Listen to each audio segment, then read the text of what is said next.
The military in Guinea-Bissau seized power in a recent coup, quickly installing General Horta Inta-A as the country's transitional president. Now, the takeover occurred just as provisional results were expected for a tightly contested presidential election. The deposed leader, President Umaro Sissoco Embaló, was detained during the uprising but was subsequently reported to be safe in Senegal. The new military leaders claimed they acted to block operations that aimed to threaten their democracy. The international community has issued swift and widespread condemnation of the coup, and both the Economic Community of West African States, that's ECOWAS, and the AU denounced the military's action, demanding an immediate return to constitutional order and the release of all detained officials. Now, the UN also expressed deep concern over the seizure of power.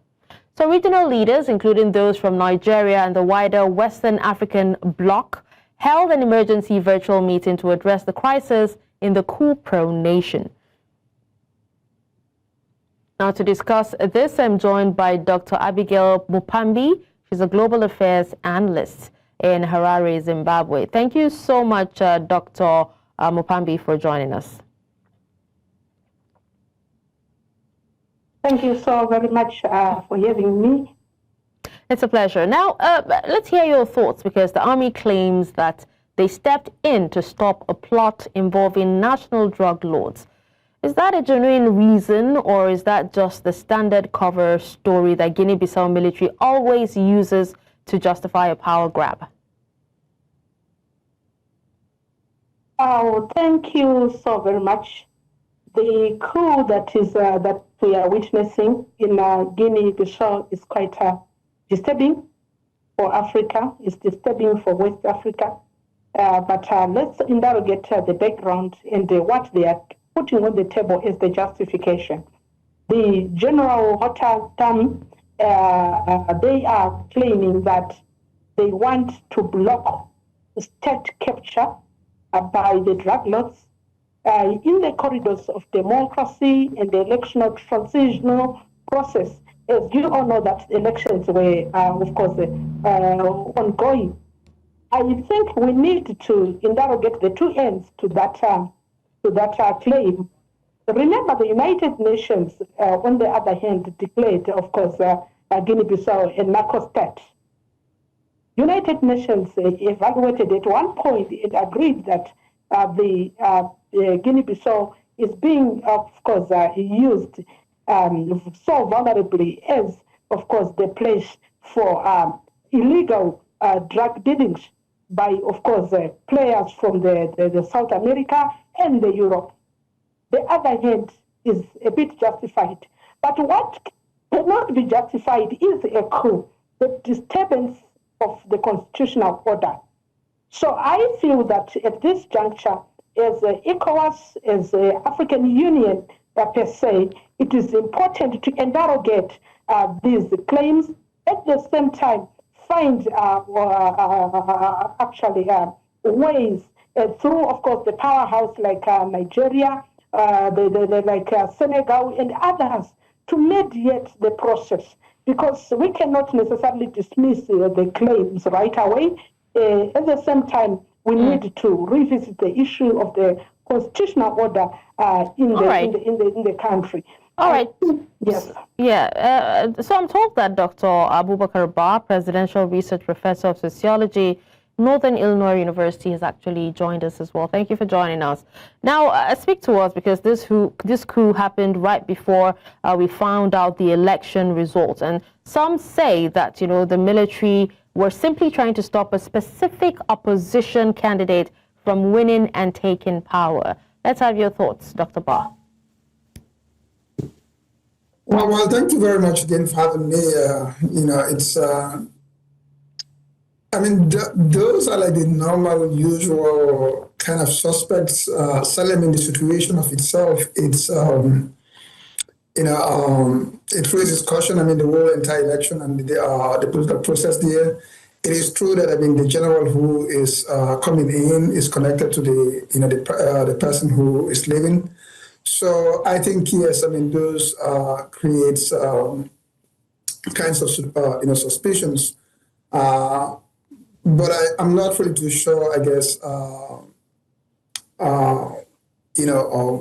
what he gains. I mean, that is the president who is leaving, by bringing in the military to stop an election.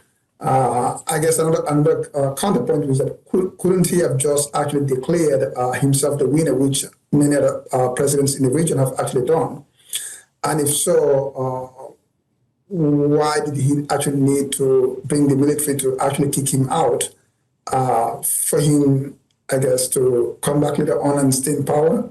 So anyway, I think all of this is just part of the political confusion that we see in the region, Wayne, and really the central, I guess, thread is just systems of dictatorships and political maneuvering without really any commitment or even any serious element of democracy. All right, now let's come back to Dr. Mupambi, because the Fernando Diaz, who actually lost the election, claims that the now deposed president, that's Embaló, organized the coup himself.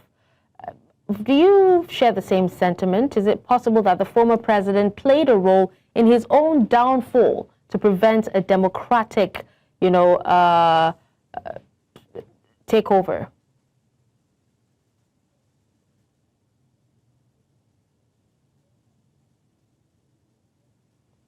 We seem to have lost Dr. Mupambi. Dr. Bakarr, can you answer that?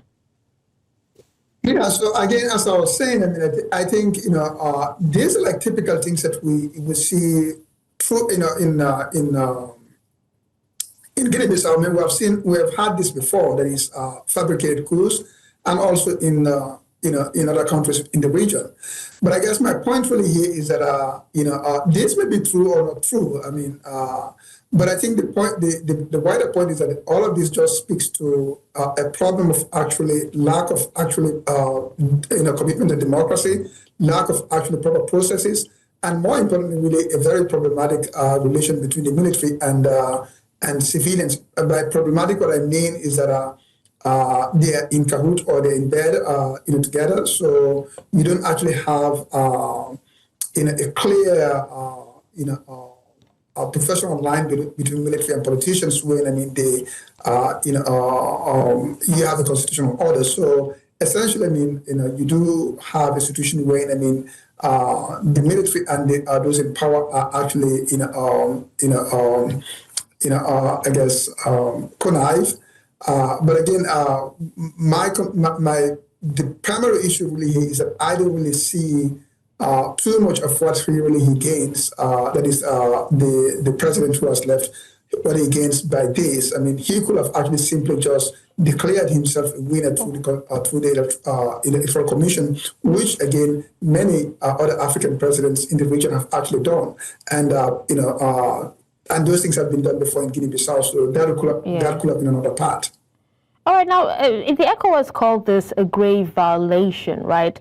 But after failing to stop coups in Mali, Niger, why should anyone actually believe that, this West African bloc has the teeth to reverse this one? What can they really do? Well, again, I'm sorry, and with due respect to all those people involved in ECOWAS, but I really don't put much credence on ECOWAS when it comes to political matters. I think if ECOWAS and those involved in it are serious, they should actually be speaking when people in office are doing actually anti-democratic things. That is the time to speak, and that is time to act. It's almost like you're sitting there seeing the house burning, and once everything has ruined, then you come and say, okay, well, I'm going to throw cold water on it. But again, most of them really are not credible enough to speak anyway. So it's unfortunate, but I think I really don't see much thing that ECOWAS can do here, or somebody to listen to them.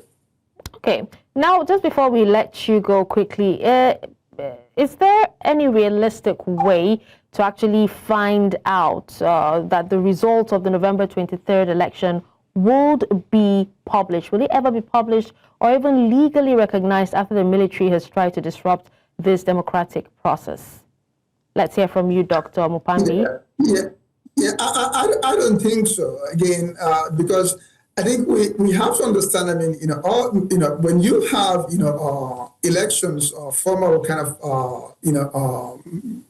procedures or elections in a context where fundamentally you don't have the basis of democracy, when you don't have the rule of law, when you don't have the fundamentals, it's all end up being a ruse. It all end up being a sham. So, it's almost become like a show. So, I don't expect to actually get any results or any credible results for that matter. But I think the important really point here, I think, for Guinea-Bissau and other similar countries, again, they need to really rethink a little bit more and ask some deep questions about themselves, about, what can really bring stability and freedom and prosperity in their country. And until they work on those big questions, all of this talk of elections is just, performances of election is just really a show. All right. Well, thank you so much, Dr. Ba. But let's quickly hear in 1 minute from Dr. Mupambi as well. In 1 minute, please.